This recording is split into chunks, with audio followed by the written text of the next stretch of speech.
ਸਤਿ ਸ਼੍ਰੀ ਅਕਾਲ। ਤੁਸੀਂ ਦੇਖ ਰਹੇ ਹੋ ਪੰਜਾਬ ਮੇਲ ਯੂਐਸਏ ਟੀਵੀ। ਮੈਂ ਹਾਂ ਬਰਨ ਕੌਰਮਾਨ। ਖਬਰਾਂ ਦੇ ਬੁਲੇਟਿਨ ਵਿੱਚ ਤੁਹਾਡਾ ਸਵਾਗਤ। ਖਬਰਾਂ ਦੇ ਬੁਲੇਟਿਨ ਦੇ ਸਪਾਂਸਰ ਹਨ real estate broker Mohan Cheema. Real estate ਦੀ ਦੁਨੀਆ 'ਚ ਮੰਨਿਆ ਪ੍ਰਮੰਨਿਆ ਨਾਮ। ਪੇਸ਼ ਨੇ ਪਹਿਲਾਂ ਚੋਣਵੀਆਂ ਖਬਰਾਂ। 27 ਸਤੰਬਰ ਤੋਂ ਸ਼ੁਰੂ ਹੋਣਗੀਆਂ ਕੈਨੇਡਾ ਤੇ ਭਾਰਤ ਵਿਚਾਲੇ ਸਿੱਧੀਆਂ ਫਲਾਈਟਸ। ਜੋ ਬਾਈਡਨ ਨੇ ਜਸਟਿਨ ਟਰੂਡੋ ਨੂੰ ਚੋਣਾਂ ਜਿੱਤਣ ਤੇ ਦਿੱਤੀ ਵਧਾਈ। ਬਾਈਡਨ ਦੇ ਸੰਬੋਧਨ ਦੌਰਾਨ ਪਾਬੰਦੀਸ਼ੁਦਾ ਉਡਾਣ ਖੇਤਰ ਵਿੱਚ ਦਾਖਲ ਹੋਇਆ ਛੋਟਾ ਜਹਾਜ਼। ਅਮਰੀਕਾ 'ਚ ਬੋਲੇ ਪ੍ਰਧਾਨ ਮੰਤਰੀ ਨਰਿੰਦਰ ਮੋਦੀ। ਭਾਰਤੀ ਪ੍ਰਵਾਸੀਆਂ ਨੇ ਦੁਨੀਆ ਭਰ 'ਚ ਬਣਾਈ ਆਪਣੀ ਵੱਖਰੀ ਪਛਾਣ। ਮੈਕਰੋ ਤੇ ਬਾਈਡਨ ਦਰਮਿਆਨ ਗੱਲਬਾਤ ਤੋਂ ਬਾਅਦ ਅਮਰੀਕਾ ਪਰਤਣਗੇ ਫਰਾਂਸ ਦੇ ਰਾਜਦੂਤ। ਤੇ ਹੁਣ ਇਹਨਾਂ ਖਬਰਾਂ ਦਾ ਵਿਸਥਾਰ।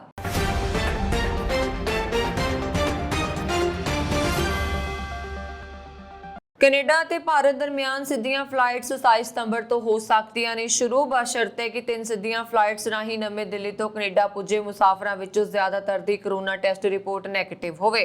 ਸੂਤਰਾਂ ਨੇ ਦੱਸਿਆ ਕਿ ਕਰੋਨਾ ਮਰੀਜ਼ਾਂ ਦੀ ਗਿਣਤੀ ਜ਼ਿਆਦਾ ਹੋਣ ਦੀ ਸੂਰਤ ਵਿੱਚ ਟਰਾਂਸਪੋਰਟ ਕੈਨੇਡਾ ਵੱਲੋਂ ਪਾਬੰਦੀ ਨੂੰ ਅੱਗੇ ਵਧਾਇਆ ਜਾ ਸਕਦਾ ਹੈ।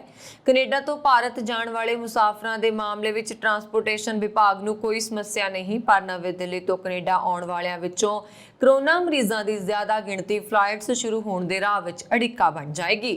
ਫਲਾਈਟਸ ਤੇ ਪਾਬੰਦੀ ਹਟਣ ਮਗਰੋਂ ਨਵੀਂ ਦਿੱਲੀ ਤੋਂ ਆਉਣ ਵਾਲੇ ਮੁਸਾਫਰਾਂ ਨੂੰ ਕੈਨੇਡਾ ਦੁਆਰਾ ਪ੍ਰਵਾਨਿਤ ਜੈਨਸਟ੍ਰਿੰਗਸ ਲੈਬ ਤੋਂ ਕਰੋਨਾ ਟੈਸਟ ਕਰਵਾਉਣਾ ਹੋਏਗਾ। ਅਮਰੀਕਾ ਦੇ ਰਾਸ਼ਟਰਪਤੀ ਜੋ ਬਾਈਡਨ ਨੇ ਮੰਗਲਵਾਰ ਨੂੰ ਕੈਨੇਡਾ ਦੇ ਪ੍ਰਧਾਨ ਮੰਤਰੀ ਜਸਟਿਨ ਟਰੂਡੋ ਨਾਲ ਗੱਲਬਾਤ ਕਰਦਿਆਂ ਉਹਨਾਂ ਨੂੰ ਚੋਣਾਂ ਵਿੱਚ ਜਿੱਤ ਪ੍ਰਾਪਤ ਕਰਨ ਲਈ ਵਧਾਈ ਦਿੱਤੀ। ਵਾਈਟ ਹਾਊਸ ਨੇ ਜਾਣਕਾਰੀ ਦਿੰਦਿਆਂ ਦੱਸਿਆ ਕਿ ਜਸਟਿਨ ਟਰੂਡੋ ਅਤੇ ਉਹਨਾਂ ਦੀ ਲਿਬਰਲ ਪਾਰਟੀ ਨੂੰ ਚੋਣ ਜਿੱਤ ਲਈ ਵਧਾਈ ਦਿੰਦਿਆਂ ਬਾਈਡਨ ਨੇ ਦੋਵਾਂ ਦੇਸ਼ਾਂ ਦਰਮਿਆਨ ਮਜ਼ਬੂਤ ਅਤੇ ਡੂੰਘੀ ਦੋਸਤੀ ਦੀ ਉਮੀਦ ਕੀਤੀ ਹੈ। ਆਪਣੀ ਗੱਲਬਾਤ ਦੌਰਾਨ ਦੋਵਾਂ ਦੇਸ਼ਾਂ ਦੇ ਪ੍ਰਤੀਨਿਧਾਂ ਨੇ ਆਪਣੀਆਂ ਅਰਥ ਵਿਵਸਥਾਵਾਂ ਦੀ ਲਚਕਤਾ ਨੂੰ ਮਜ਼ਬੂਤ ਕਰਨ ਅਤੇ ਮਹਾਮਾਰੀ ਸੰਬੰਧੀ ਤਾਲਮੇਲ ਲਈ ਉਹਨਾਂ ਦੀ ਸਾਂਝੀ ਵਚਨਬੱਧਤਾ ਤੇ ਵੀ ਚਰਚਾ ਕੀਤੀ। ਕੈਨੇਡਾ 'ਚ ਜਸਟਿਨ ਟਰੂਡੋ ਦੀ ਲਿਬਰਲ ਪਾਰਟੀ ਨੇ ਚੋਣਾਂ ਜਿੱਤ ਲਈਆਂ ਨੇ, ਪਰ ਸੰਸਦ ਵਿੱਚ ਪੂਰਨ ਬਹੁਮਤ ਹਾਸਲ ਕਰਨ ਤੋਂ ਖੁੰਝ ਗਈ ਹੈ।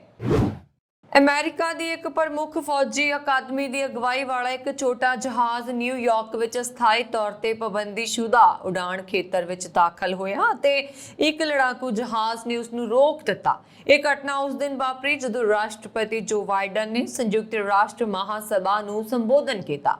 ਫੈਡਰਲ ਐਵੀਏਸ਼ਨ ਐਡਮਿਨਿਸਟ੍ਰੇਸ਼ਨ ਨੇ ਕਿਹਾ ਕਿ ਸੈਸਨਾ ਨੇ 182 ਜਹਾਜ਼ ਮੰਗਲਵਾਰ ਦੁਪਹਿਰ 2 ਵਜੇ ਦੇ ਕਰੀਬ ਇੱਕ ਅਸਥਾਈ ਪਾਬੰਦੀਸ਼ੁਦਾ ਉਡਾਣ ਖੇਤਰ ਵਿੱਚ ਦਾਖਲ ਹੋ ਗਿਆ। F-16 ਲੜਾਕੂ ਜਹਾਜ਼ ਨੇ ਛੋਟੇ ਜਹਾਜ਼ ਨੂੰ ਰੋਕਿਆ ਸੀ। CNN ਨੇ north American aerospace defence command ਦੇ ਹਵਾਲੇ ਨਾਲ ਇਹ ਜਾਣਕਾਰੀ ਦਿੱਤੀ ਹੈ। ਵੈਸਟ ਪੁਆਇੰਟ ਨੇ ਇੱਕ ਬਿਆਨ ਵਿੱਚ ਕਿਹਾ ਕਿ ਇੱਕ ਆਰਮੀ ਪਾਇਲਟ ਵੈਸਟ ਪੁਆਇੰਟ ਵਿਖੇ US ਮਿਲਟਰੀ ਅਕੈਡਮੀ ਦੀ ਮਲਕੀਅਤ ਵਾਲੇ ਜਹਾਜ਼ ਨੂੰ ਉਡਾ ਰਿਹਾ ਸੀ। ਜਹਾਜ਼ ਨੇ ਜਾਰਜ ਵਾਸ਼ਿੰਗਟਨ ਬ੍ਰਿਜ ਦੇ ਨੇੜੇ ਇੱਕ ਸਥਾਈ ਪਾਬੰਦੀਸ਼ੁਦਾ ਉਡਾਣ ਖੇਤਰ ਦੀ ਉਲੰਘਣਾ ਕੀਤੀ। ਰਾਸ਼ਟਰਪਤੀ ਬਾਈਡਨ ਨੇ ਮੰਗਲਵਾਰ ਸਵੇਰੇ ਸੰਯੁਕਤ ਰਾਸ਼ਟਰ ਮਹਾਸਭਾ ਵਿੱਚ ਆਪਣਾ ਪਹਿਲਾ ਭਾਸ਼ਣ ਦਿੱਤਾ। ਇਹ ਘਟਨਾ ਜਨਰਲ ਅਸੈਂਬਲੀ ਦੇ 76ਵੇਂ ਸੈਸ਼ਨ ਦੌਰਾਨ ਵਾਪਰੀ। ਇਜਲਾਸ 14 ਸਤੰਬਰ ਨੂੰ ਜਨਰਲ ਅਸੈਂਬਲੀ ਦੇ ਪ੍ਰਧਾਨ ਅਬਦੁੱਲਾ ਸ਼ਾਹਿਦ ਦੀ ਪ੍ਰਧਾਨਗੀ ਹੇਠ ਸ਼ੁਰੂ ਹੋਇਆ। ਇਸ ਸਾਲਾਨਾ ਇਜਲਾਸ ਵਿੱਚ ਰਾਸ਼ਟਰ ਤੇ ਸਰਕਾਰ ਦੇ 100 ਤੋਂ ਵੱਧ ਮੁਖੀਆਂ ਦੇ ਨਾਲ ਹੀ ਵਿਦੇਸ਼ ਮੰਤਰੀ ਤੇ ਰਾਜਦੂਤ ਸ਼ਾਮਲ ਹੋ ਰਹੇ ਨੇ। ਪ੍ਰਧਾਨ ਮੰਤਰੀ ਨਰਿੰਦਰ ਮੋਦੀ ਨੇ ਦੁਨੀਆ ਭਰ ਵਿੱਚ ਆਪਣੀ ਵੱਖ ਪਛਾਣ ਬਣਾਉਣ ਲਈ ਭਾਰਤੀ ਪ੍ਰਵਾਸੀਆਂ ਦੀ ਪ੍ਰਸ਼ੰਸਾ ਕੀਤੀ ਹੈ। ਮੋਦੀ ਦੇ ਇੱਥੇ ਪਹੁੰਚਣ ਤੇ ਭਾਰਤੀ ਅਮਰੀਕੀ ਭਾਈਚਾਰੇ ਨੇ ਉਹਨਾਂ ਦਾ ਸਵਾਗਤ ਕੀਤਾ। ਪ੍ਰਧਾਨ ਮੰਤਰੀ ਦਾ ਜਹਾਜ਼ ਬੁੱਧਵਾਰ ਨੂੰ ਜਿਵੇਂ ਹੀ ਹਵਾਈ ਅੱਡੇ ਤੇ ਉਤਰਿਆ, ਉਸ ਦੇ ਤੁਰੰਤ ਬਾਅਦ ਭਾਰਤੀ ਅਮਰੀਕੀਆਂ ਦੇ ਇੱਕ ਸਮੂਹ ਨੇ ਉਹਨਾਂ ਦਾ ਸਵਾਗਤ ਕੀਤਾ। ਇਸ ਦੇ ਬਾਅਦ ਮੋਦੀ ਨੇ ਹੋਟਲ ਵਿੱਚ ਭਾਈਚਾਰੇ ਦੇ ਮੈਂਬਰਾਂ ਨਾਲ ਗੱਲਬਾਤ ਕੀਤੀ। ਪ੍ਰਧਾਨ ਮੰਤਰੀ ਨੇ ਭਾਰਤੀ ਅਮਰੀਕੀ ਮੁੱਖ ਕਾਰਜਕਾਰੀ ਅਧਿਕਾਰੀਆਂ ਦੇ ਨਾਲ ਆਪਣੀ ਗੱਲਬਾਤ ਦੀਆਂ ਤਸਵੀਰਾਂ ਟਵੀਟ ਕੀਤੀਆਂ ਅਤੇ ਲਿਖਿਆ, ਮੈਂ ਗਰਮਜੋਸ਼ੀ ਨਾਲ ਸਵਾਗਤ ਕਰਨ ਲਈ ਵਾਸ਼ਿੰਗਟਨ DC ਸਥਿਤ ਭਾਰਤੀ ਭਾਈਚਾਰੇ ਦਾ ਧੰਨਵਾਦੀ ਹਾਂ। ਭਾਰਤੀ ਪ੍ਰਵਾਸੀ ਸਾਡੀ ਤਾਕਤ ਨੇ। ਮੋਦੀ ਨੇ ਕਿਹਾ, ਭਾਰਤੀ ਪ੍ਰਵਾਸੀਆਂ ਨੇ ਜਿਸ ਤਰ੍ਹਾਂ ਦੁਨੀਆ ਭਰ ਵਿੱਚ ਆਪਣੀ ਵੱਖ ਪਛਾਣ ਬਣਾਈ ਹੈ, ਉਹ ਪ੍ਰਸ਼ੰਸਾਯੋਗ ਹੈ। ਪ੍ਰਧਾਨ ਮੰਤਰੀ ਦੀਆਂ ਵਿਦੇਸ਼ ਯਾਤਰਾਵਾਂ ਵਿੱਚ ਵੱਡੀ ਗਿਣਤੀ ਵਿੱਚ ਭਾਰਤੀ ਪ੍ਰਵਾਸੀਆਂ ਦੀਆਂ ਮੀਟਿੰਗਾਂ ਉਹਨਾਂ ਦੇ ਪ੍ਰੋਗਰਾਮ ਦਾ ਅਹਿਮ ਹਿੱਸਾ ਰਹੀਆਂ, ਪਰ ਕੋਵਿਡ-19 ਸੰਬੰਧੀ ਮੌਜੂਦਾ ਹਾਲਾਤ ਕਾਰਨ ਪ੍ਰਧਾਨ ਮੰਤਰੀ ਇਸ ਵਾਰ ਕੋਈ ਵੱਡੀ ਮੀਟਿੰਗ ਸ਼ਾਇਦ ਨਹੀਂ ਕਰਨਗੇ। ਪਣਡੁੱਬੀ ਵਿਵਾਦ ਨੂੰ ਲੈ ਕੇ ਫਰਾਂਸ ਦੇ ਰਾਸ਼ਟਰਪਤੀ ਇਮੈਨੂਅਲ ਮੈਕਰੋ ਅਤੇ ਅਮਰੀਕੀ ਰਾਸ਼ਟਰਪਤੀ ਜੋ ਬਾਈਡਨ ਦਰਮਿਆਨ ਫੋਨ ਤੇ ਗੱਲਬਾਤ ਹੋਣ ਤੋਂ ਬਾਅਦ ਫਰਾਂਸ ਅਗਲੇ ਹਫ਼ਤੇ ਆਪਣੇ ਰਾਜਦੂਤ ਨੂੰ ਵਾਸ਼ਿੰਗਟਨ ਵਾਪਸ ਭੇਜੇਗਾ। ਵਾਈਟ ਹਾਊਸ ਅਤੇ ਫਰਾਂਸ ਦੇ ਰਾਸ਼ਟਰਪਤੀ ਦੀ ਅਧਿਕਾਰਤ ਰਿਹਾਇਸ਼ ਤੇ ਏਲੇਸੀ ਨੇ ਸੰਯੁਕਤ ਤੌਰ ਤੇ ਬੁੱਧਵਾਰ ਨੂੰ ਬਿਆਨ ਜਾਰੀ ਕਰਕੇ ਇਹ ਜਾਣਕਾਰੀ ਦਿੱਤੀ। ਬਿਆਨ ਵਿੱਚ ਕਿਹਾ ਗਿਆ ਹੈ ਕਿ ਦੋਵਾਂ ਰਾਸ਼ਟਰ ਦੇ ਮੁਖੀਆਂ ਨੇ ਆਪਸੀ ਭਰੋਸੇ ਯਕੀਨ ਕਰਨ ਦੀ ਸਥਿਤੀ ਦਾ ਨਿਰਮਾਣ ਕਰਨ ਲਈ ਡੂੰਘਾਈ 'ਚ ਜਾ ਕੇ ਵਿਚਾਰ ਵਟਾਂਦਰਾ ਕਰਨ ਦੀ ਪ੍ਰਕਿਰਿਆ ਖੋਲ੍ਹਣ ਦਾ ਫੈਸਲਾ ਲਿਆ ਹੈ। ਬਿਆਨ ਮੁਤਾਬਕ ਅਕਤੂਬਰ ਦੇ ਅਖੀਰ 'ਚ ਮੈਕਰੋ ਅਤੇ ਬਾਈਡਨ ਦੀ ਯੂਰਪ 'ਚ ਮੁਲਾਕਾਤ ਹੋਏਗੀ। ਫ੍ਰਿਜ਼ਨੋ ਸ਼ਹਿਰ ਵਿਖੇ ਸਾਊਥ ਈਸਟ ਏਸ਼ੀਅਨ ਪੈਜੈਂਟ ਦੀ ਟੀਮ ਵੱਲੋਂ ਪੰਜਾਬੀ ਸੱਭਿਆਚਾਰ ਮੁਟਿਆਰਾਂ ਨੂੰ ਜੋੜਦੇ ਹੋਏ ਮਿਸ ਐਂਡ ਮਿਸਿਸ ਪੰਜਾਬਣ ਸ਼ੈਟਰਲ ਵੈਲੀ ਕੈਲੀਫੋਰਨੀਆ 2021 ਦੇ ਦਿਲਕਸ਼ ਮੁਕਾਬਲੇ ਕਰਵਾਏ ਗਏ। ਇਸ ਦੌਰਾਨ ਸਜੀ ਵੱਡੀ ਸਟੇਜ ਪੰਜਾਬੀਅਤ ਦੇ ਵੱਖਰੇ ਵੱਖਰੇ ਰੰਗ ਅਤੇ ਬਾਕ ਰੈਂਪ ਤੇ ਚੱਲਦੇ ਹੋਏ ਸੱਭਿਆਚਾਰਕ ਵੰਨਗੀਆਂ ਪੇਸ਼ ਕੀਤੀਆਂ। ਪੰਜਾਬਣਾਂ ਨੇ ਐਸੀਆਂ ਧਮਾਲਾਂ ਪਾਈਆਂ ਕਿ ਜਾਪ ਰਿਹਾ ਸੀ ਕਿ ਸਾਰੇ ਪੰਜਾਬ ਦਾ ਹੁਸਨ ਇਸ ਮੁਕਾਬਲੇ ਵਿੱਚ ਪਹੁੰਚਿਆ ਹੋਵੇ। ਇਸ ਮੁਕਾਬਲੇ ਦੇ ਜੱਜਾਂ ਵਿੱਚ ਜੋਤਨ ਕੌਰ ਗਿੱਲ, ਰਜਵੰਤ ਰਾਜੀ, ਡਾਕਟਰ ਜ਼ੀਨਾ ਬਰਾੜ, ਜਸਪ੍ਰੀਤ ਕੌਰ ਸੰਘਾ, ਡਾਕਟਰ ਮੋਨਿਕਾ ਚਾਹਲ ਤੋਂ ਇਲਾਵਾ ਫ੍ਰਿਜ਼ਨੋ ਦੇ ਮੀਡੀਆ ਵਿੱਚੋਂ ਨੀਟਾ ਮਾਸ਼ਿਕੇ, ਕਮਲ ਕੌਰ ਅਤੇ ਕੁਲਵੰਤ ਧਾਲੀਆਂ ਦੀ ਵੀ ਡਿਊਟੀ ਲੱਗੀ। ਪ੍ਰੋਗਰਾਮ ਦੀ ਸ਼ੁਰੂਆਤ ਵਿਸ਼ੇਸ਼ ਤੌਰ ਤੇ ਪਹੁੰਚੇ ਟੀਵੀ ਹੋਸਟ ਗਿੱਲ ਪ੍ਰਦੀਪ ਨੇ ਸ਼ਾਇਰਾਨਾ ਅੰਦਾਜ਼ ਵਿੱਚ ਸਭਨਾਂ ਨੂੰ ਜੀ ਆਇਆਂ ਆਖੇ ਹੋਏ ਕੀਤੀ। ਇਸ ਉਪਰੰਤ ਬੱਚਿਆਂ ਨੇ ਭੰਗੜੇ ਦੀ ਪੇਸ਼ਕਾਰੀ ਨਾਲ ਸਟੇਜ ਦਾ ਆਗਾਜ਼ ਕੀਤਾ। ਸਮੁੱਚੇ ਪ੍ਰੋਗਰਾਮ ਦੌਰਾਨ ਸਟੇਜ ਸੰਚਾਲਨ ਸਟੇਜ ਤੇ ਮਲਿਕਾ ਆਸ਼ਾ ਸ਼ਰਮਾ ਨੇ ਆਪਣੇ ਵੱਖਰੇ ਅੰਦਾਜ਼ ਵਿੱਚ ਕੀਤਾ, ਜਦਕਿ ਪ੍ਰਬੰਧਕਾਂ ਵਿੱਚ ਇੱਕ ਕੁਲਵੀਰ ਕੌਰ ਸੇਖੂ ਨੇ ਵੀ ਸਟੇਜ ਤੋਂ ਹਾਜ਼ਰੀ ਭਰੀ। ਇਸ ਮੌਕੇ ਮਿਸ ਅਤੇ ਮਿਸਿਸ ਪੰਜਾਬਣ ਪੂਰੀਆਂ ਸਜ-ਧਜ ਕੇ ਪਹੁੰਚੀਆਂ ਸਨ। ਸ਼ੁਰੂਆਤੀ ਰੈਂਪ ਵਾਕ ਨਾਲ ਹੋਈ। ਇਸ ਮੌਕੇ ਮਾਵਾਂ ਅਤੇ ਬੱਚਿਆਂ ਨੇ ਵੀ ਵਾਕ ਕੀਤਾ। ਇਸ ਉਪਰੰਤ ਟੈਲੈਂਟ ਰਾਊਂਡ ਬੜੇ ਵੱਖਰੇ ਅੰਦਾਜ਼ ਵਿੱਚ ਹੋਇਆ। ਡਾਂਸ ਰਾਊਂਡ ਵਿੱਚ ਦਰਸ਼ਕਾਂ ਨੇ ਖੂਬ ਤਾੜੀਆਂ ਨਾਲ ਭਾਗ ਲੈ ਰਹੀਆਂ ਮੁਟਿਆਰਾਂ ਦੀ ਹੌਸਲਾ ਅਫਜ਼ਾਈ ਕੀਤੀ। ਇਹ ਸ਼ਾਇਦ ਪਹਿਲਾ ਮੁਕਾਬਲਾ ਸੀ ਜਿੱਥੇ ਜੋਟਿਆਂ ਵਿੱਚ ਮਿਸ ਅਤੇ ਮਿਸਿਸ ਪੰਜਾਬਣਾਂ ਚੁਣੀਆਂ ਗਈਆਂ। ਮਿਸਿਸ ਪੰਜਾਬਣ ਮੁਕਾਬਲੇ ਵਿੱਚ ਕਮਲਜੀਤ ਧਾਲੀਵਾਲ ਅਤੇ ਸੋਨੀਆ ਨੇ ਪਹਿਲਾ ਸਥਾਨ ਕੀਤਾ। ਨਵਦੀਪ ਕੌਰ ਅਤੇ ਪ੍ਰਵੀਨ ਨੂੰ ਦੂਸਰਾ ਸਥਾਨ ਪ੍ਰਾਪਤ ਹੋਇਆ, ਜਦੋਂ ਕਿ ਹਰਜੀਤ ਕੌਰ ਅਤੇ ਹਰਮਨ ਕੌਰ ਤੀਸਰੇ ਸਥਾਨ ਤੇ ਆਈਆਂ। ਮਿਸ ਪੰਜਾਬਣ ਮੁਕਾਬਲੇ ਦੌਰਾਨ ਸਿਮਰਤ ਕੌਰ ਪਹਿਲੇ ਸਥਾਨ ਤੇ ਰਹੀ। ਕ੍ਰਮਵਾਰ ਜਸਮੀਨ ਕੌਰ ਦੂਸਰੇ ਅਤੇ ਗੁਰਜੀਵਨ ਕੌਰ ਤੀਸਰੇ ਸਥਾਨ ਤੇ ਰਹੀਆਂ। ਬ੍ਰਿਟੇਨ ਸਰਕਾਰ ਨੇ ਭਾਰਤ ਵਿੱਚ ਬਣੇ ਆਕਸਫੋਰਡ ਐਸਟਰਾਜ਼ੈਨੇਕਾ ਦੇ ਐਂਟੀ ਕੋਵਿਡ-19 ਟੀਕੇ ਕੋਵਿਸ਼ੀਲਡ ਨੂੰ ਬੁੱਧਵਾਰ ਨੂੰ ਆਪਣੀ ਅਪਡੇਟ ਕੀਤੀ ਅੰਤਰਰਾਸ਼ਟਰੀ ਯਾਤਰਾ ਸਲਾਹ ਵਿੱਚ ਸ਼ਾਮਲ ਕਰ ਲਿਆ ਹੈ।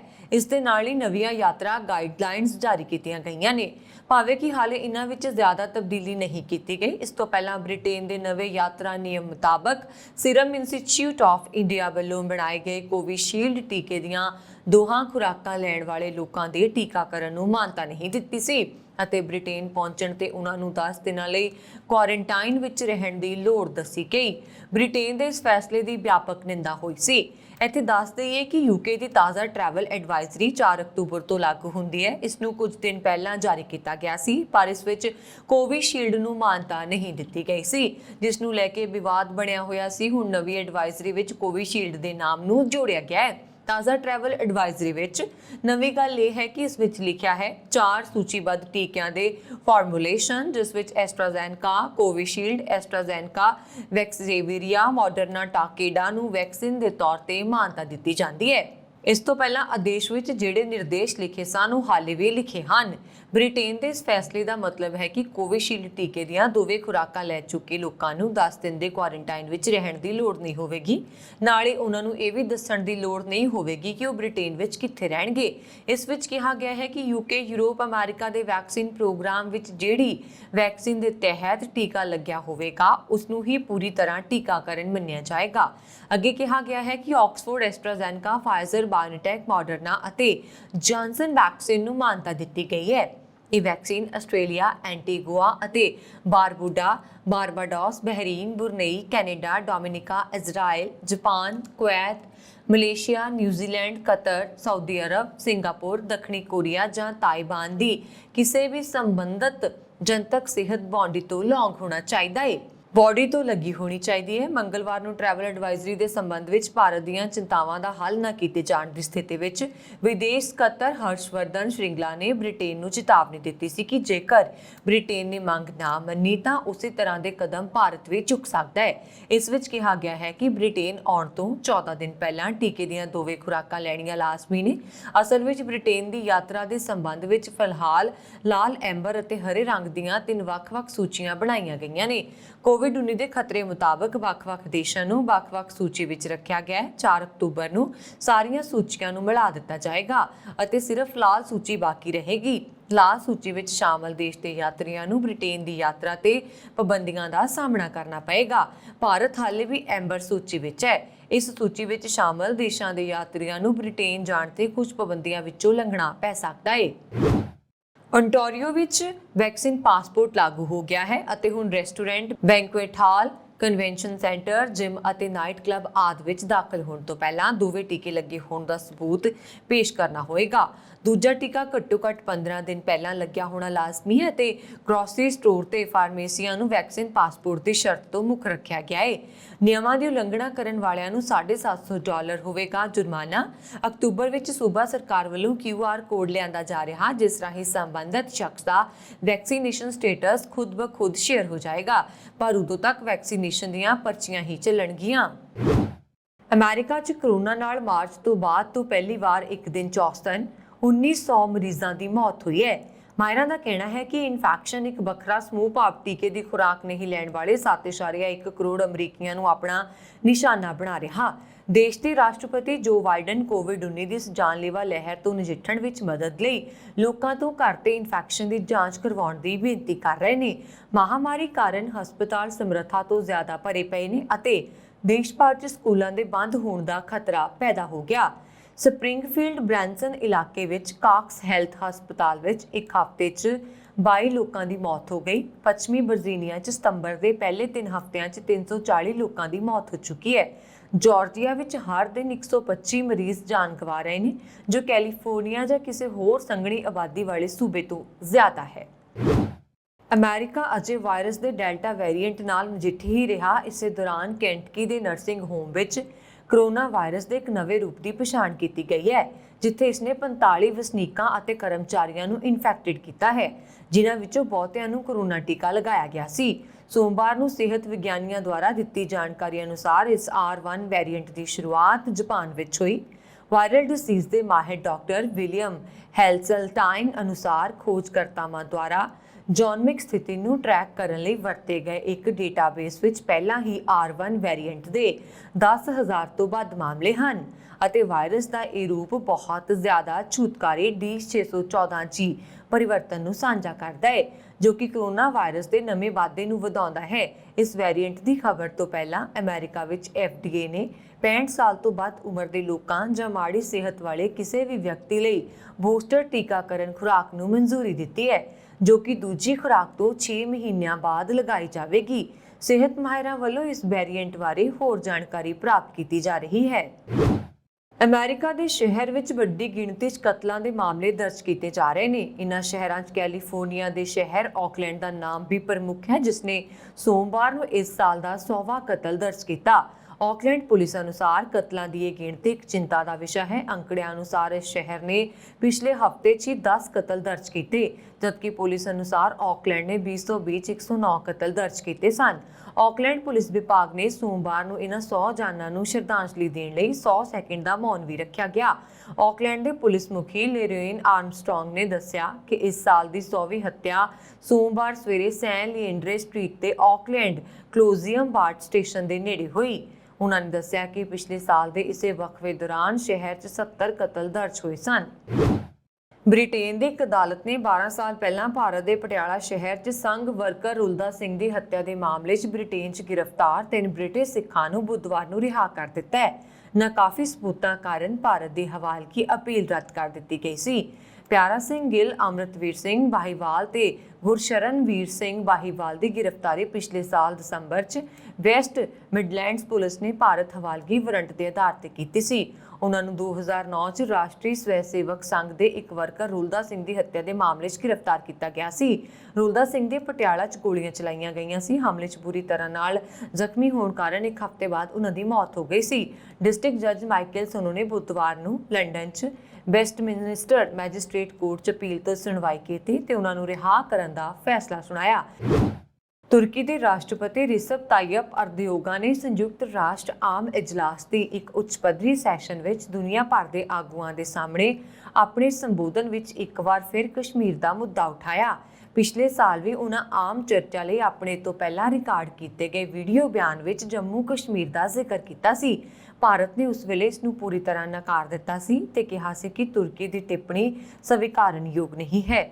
ਭਾਰਤ ਨੇ ਕਿਹਾ ਸੀ ਕਿ ਤੁਰਕੀ ਨੂੰ ਦੂਜੇ ਮੁਲਕਾਂ ਦੀ ਖੁਦਮੁਖਤਿਆਰੀ ਦਾ ਸਨਮਾਨ ਕਰਨਾ ਚਾਹੀਦਾ ਹੈ ਤੇ ਆਪਣੀਆਂ ਨੀਤੀਆਂ ਉੱਤੇ ਗਹਿਰਾਈ ਨਾਲ ਵਿਚਾਰ ਕਰਨਾ ਚਾਹੀਦਾ ਹੈ। ਤੁਰਕੀ ਦੇ ਰਾਸ਼ਟਰਪਤੀ ਨੇ ਕਿਹਾ 74 ਸਾਲਾਂ ਤੋਂ ਉਹਨਾਂ ਦਾ ਕਸ਼ਮੀਰ ਬਾਰੇ ਰੁਖ ਹੋਈ ਹੈ। ਉਹ ਮੁੱਦੇ ਦਾ ਹੱਲ ਚਾਹੁੰਦੇ ਨੇ। ਇਹ ਤਰ੍ਹਾਂ ਵਿਚਾਲੇ ਸੰਵਾਦ ਰਾਹੀਂ ਸੰਯੁਕਤ ਰਾਸ਼ਟਰ ਮਤਿਆਂ ਦੇ ਦਾਇਰੇ ਵੱਲ ਹੱਲ ਕੀਤਾ ਜਾ ਸਕਦਾ ਹੈ। ਪਾਕਿਸਤਾਨ ਦੇ ਨੇੜਲੇ ਸਹਿਯੋਗੀ ਤੁਰਕੀ ਦੇ ਰਾਸ਼ਟਰਪਤੀ ਉੱਚ ਪੱਧਰੀ ਆਮ ਚਰਚਾ ਵਿੱਚ ਆਪਣੇ ਸੰਬੋਧਨ ਵਿੱਚ ਬਾਰ-ਬਾਰ ਕਸ਼ਮੀਰ ਦਾ ਮੁੱਦਾ ਉਠਾਉਂਦੇ ਰਹਿੰਦੇ ਨੇ। ਉਹਨਾਂ ਪਿਛਲੇ ਸਾਲ ਪਾਕਿਸਤਾਨ ਦੀ ਆਪਣੀ ਯਾਤਰਾ ਦੌਰਾਨ ਵੀ ਕਸ਼ਮੀਰ ਦਾ ਮੁੱਦਾ ਚੁੱਕਿਆ ਸੀ। ਉਸ ਵੇਲੇ ਵਿਦੇਸ਼ ਮੰਤਰਾਲੇ ਨੇ ਕਿਹਾ ਸੀ ਕਿ ਅਰਦੋਗਾਨ ਦੀ ਟਿੱਪਣੀ ਨਾ ਰੁਕੀ ਤਾਂ ਤੁਰਕੀ ਦੇ ਰਾਸ਼ਟਰਪਤੀ ਰਿਸੇਪ ਅਰਦੋਗਾਨ ਨੇ ਆਪਣੇ ਸੰਬੋਧਨ ਦੌਰਾਨ ਸ਼ਿਨਜਿਆਂਗ ਵਿੱਚ ਚੀਨ ਦੇ ਘੱਟ ਗਿਣਤੀ ਮੁਸਲਿਮ ਉਈਗਰਾਂ ਤੇ ਮਿਆਂਮਾਰ ਦੇ ਰੋਹਿੰਗਿਆ ਘੱਟ ਗਿਣਤੀਆਂ ਦਾ ਵੀ ਜ਼ਿਕਰ ਕੀਤਾ।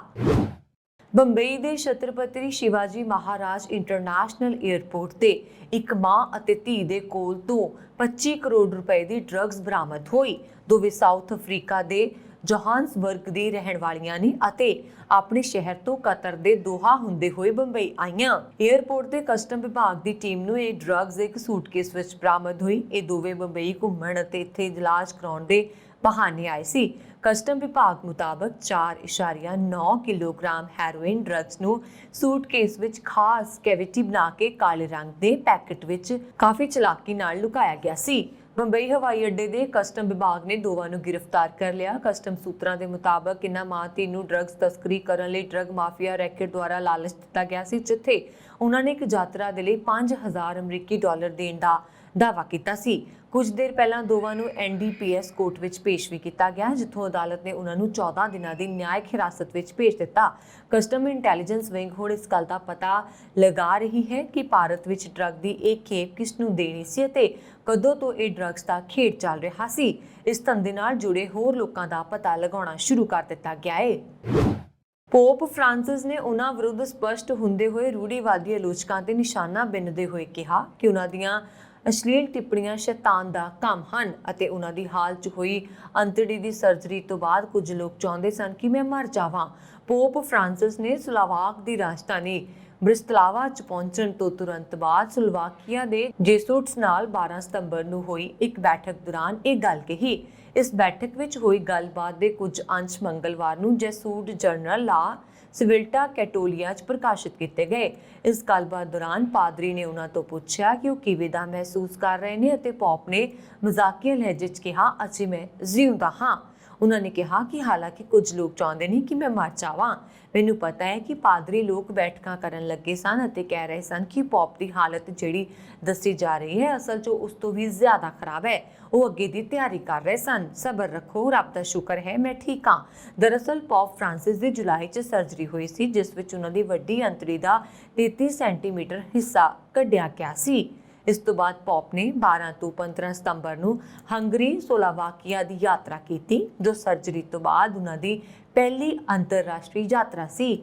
ਪੌਪ ਦੇ 10 ਦਿਨ ਤੱਕ ਹਸਪਤਾਲ 'ਚ ਰਹਿਣ ਤੇ ਇਟਲੀ ਦੇ ਮੀਡੀਆ ਨੇ ਕਿਆਸ ਲਾਉਣੇ ਸ਼ੁਰੂ ਕਰ ਦਿੱਤੇ ਸਨ ਕਿ ਸ਼ਾਇਦ ਹੁਣ ਪੌਪ ਅਸਤੀਫਾ ਦੇ ਦੇਣਗੇ। ਡੇ ਲਾਈਟ ਸੇਵਿੰਗ ਨਿਯਮ ਅਧੀਨ ਐਤਵਾਰ 3 ਅਕਤੂਬਰ ਤੋਂ ਆਸਟ੍ਰੇਲੀਆ ਦੀਆਂ ਘੜੀਆਂ ਮੌਜੂਦਾ ਸਮੇਂ ਤੋਂ 1 ਘੰਟਾ ਅੱਗੇ ਹੋ ਜਾਣਗੀਆਂ। ਡੇ ਲਾਈਟ ਸੇਵਿੰਗ ਅਧੀਨ ਇਹ ਤਬਦੀਲੀ ਸਾਲ ਵਿੱਚ 2 ਵਾਰ ਸੂਰਜ ਦੇ ਚੜ੍ਹਨ ਅਤੇ ਛਿਪਣ ਅਨੁਸਾਰ ਕੀਤੀ ਜਾਂਦੀ ਹੈ। ਇਹ ਤਬਦੀਲੀ Victoria, New South Wales, Tasmania, ਦੱਖਣੀ ਆਸਟ੍ਰੇਲੀਆ ਅਤੇ ਆਸਟ੍ਰੇਲੀਆਈ ਕੈਪੀਟਲ ਟੈਰੀਟਰੀ ਵਿੱਚ ਹੀ ਲਾਗੂ ਹੋਏਗੀ, ਜਦਕਿ ਕੁਈਨਜ਼ਲੈਂਡ, ਪੱਛਮੀ ਆਸਟ੍ਰੇਲੀਆ ਅਤੇ ਨਾਰਦਰਨ ਟੈਰੀਟਰੀ ਦੇ ਸਮੇਂ ਵਿੱਚ ਕੋਈ ਬਦਲਾਅ ਨਹੀਂ ਹੋਵੇਗਾ। ਐਤਵਾਰ 3 ਅਕਤੂਬਰ ਤੋਂ ਆਸਟ੍ਰੇਲੀਆਈ ਘੜੀਆਂ ਸਵੇਰੇ 2 ਵਜੇ ਤੋਂ 1 ਘੰਟਾ ਅੱਗੇ ਹੋ ਜਾਣਗੀਆਂ ਅਤੇ ਸਰਦ ਰੁੱਤ ਦੀ ਸ਼ੁਰੂਆਤ ਤੇ ਮੁੜ ਦੁਬਾਰਾ 3 ਅਪ੍ਰੈਲ 2022 ਤੋਂ 1 ਘੰਟਾ ਪਿੱਛੇ ਹੋ ਜਾਣਗੀਆਂ। ਇਸ ਤਬਦੀਲੀ ਤੋਂ ਬਾਅਦ ਮੈਲਬੌਰਨ, ਸਿਡਨੀ ਸਮੇਂ ਦਾ ਭਾਰਤੀ ਸਮੇਂ ਤੋਂ 5.5 ਘੰਟੇ ਦਾ ਫਰਕ ਹੋਏਗਾ। ਇਹ ਬਦਲਾਅ ਗਰਮੀਆਂ ਅਤੇ ਸਰਦੀਆਂ ਨੂੰ ਨਿਯਮਿਤ ਰੂਪ ਵਿੱਚ ਚਲਾਉਣ ਅਤੇ ਬਿਜਲੀ ਦੀ ਬਚਤ ਵਿੱਚ ਲਾਹੇਵੰਦ ਸਿੱਧ ਹੁੰਦਾ ਹੈ। ਭਾਰਤ ਤੋਂ ਉਲਟ ਮੌਸਮ ਹੋਣ ਕਾਰਨ ਆਸਟ੍ਰੇਲੀਆ ਵਿੱਚ ਇਸ ਸਮੇਂ ਗਰਮ ਰੁੱਤ ਦਾ ਆਗਾਜ਼ ਹੋ ਰਿਹਾ ਹੈ। ਪੰਜਾਬ ਦੇ ਮੁੱਖ ਮੰਤਰੀ ਦੀ ਕੁਰਸੀ ਖੁੰਝਣ ਤੋਂ ਬਾਅਦ ਕੈਪਟਨ ਅਮਰਿੰਦਰ ਸਿੰਘ ਹਮਲਾਵਰ ਹੋ ਗਏ। ਉਹਨਾਂ ਨੇ ਨਵਜੋਤ ਸਿੰਘ ਸਿੱਧੂ ਬਾਰੇ ਕਿਹਾ ਕਿ ਉਹ ਕਿਸੇ ਵੀ ਕੀਮਤ ਤੇ ਸਿੱਧੂ ਨੂੰ ਪੰਜਾਬ ਦਾ ਮੁੱਖ ਮੰਤਰੀ ਨਹੀਂ ਬਣਨ ਦੇਣਗੇ। ਕੈਪਟਨ ਨੇ ਕਿਹਾ ਕਿ ਸਿੱਧੂ ਦੀ ਅਗਵਾਈ ਵਿੱਚ ਚੋਣ ਲੜੀ ਗਈ ਤਾਂ ਪੰਜਾਬ ਵਿੱਚ ਕਾਂਗਰਸ ਡਬਲ ਡਿਜਿਟ ਵੀ ਨਹੀਂ ਛੂ ਪਾਏਗੀ। ਉਹਨਾਂ ਨੇ ਕਿਹਾ ਕਿ ਉਹ ਸਿੱਧੂ ਨੂੰ ਹਰਾਉਣ ਲਈ ਮਜ਼ਬੂਤ ਉਮੀਦਵਾਰ ਉਤਾਰਨਗੇ। ਉਹਨਾਂ ਨੇ ਕਿਹਾ ਕਿ ਨਵਜੋਤ ਸਿੰਘ ਸਿੱਧੂ ਪੰਜਾਬ ਲਈ ਖਤਰਨਾਕ ਹਨ ਤੇ ਜੇਕਰ ਉਹ ਮੁੱਖ ਮੰਤਰੀ ਬਣੇ ਤਾਂ ਪਾਰਟੀ ਕੰਮ ਨਹੀਂ ਕਰ ਪਾਏਗੀ। ਕੈਪਟਨ ਨੇ ਕਿਹਾ ਕਿ ਉਹ ਸਿੱਧੂ ਨੂੰ ਰੋਕਣ ਲਈ ਹਰ ਕੁਰਬਾਨੀ ਕਰਨ ਲਈ ਤਿਆਰ ਨੇ। ਕੈਪਟਨ ਨੇ ਸਿੱਧੂ ਤੇ ਹਮਲਾ ਕਰਨ ਦੇ ਨਾਲ-ਨਾਲ ਰਾਹੁਲ ਗਾਂਧੀ ਤੇ ਪ੍ਰਿਯੰਕਾ ਗਾਂਧੀ ਤੇ ਵੀ ਹਮਲਾ ਬੋਲਦਿਆਂ ਕਿਹਾ ਕਿ ਰਾਹੁਲ ਤੇ ਪ੍ਰਿਯੰਕਾ ਅਨੁਭਵਹੀਣ ਹਨ। ਇਹ ਸਨ ਹੁਣ ਤੱਕ ਦੀਆਂ ਖਬਰਾਂ। ਮੈਨੂੰ ਵਰੁਣ ਕੌਰ ਮਾਨੂ ਦਿਓ ਆ ਗਿਆ। ਹੋਰ ਖਬਰਾਂ ਦੇ ਲਈ ਸਾਡਾ YouTube ਚੈਨਲ ਪੰਜਾਬ ਮੇਲ ਯੂਨੀਵਰਸਿਟੀ ਵੀ ਜ਼ਰੂਰ ਸਬਸਕ੍ਰਾਈਬ ਕਰੋ। ਸਤਿ ਸ਼੍ਰੀ ਅਕਾਲ।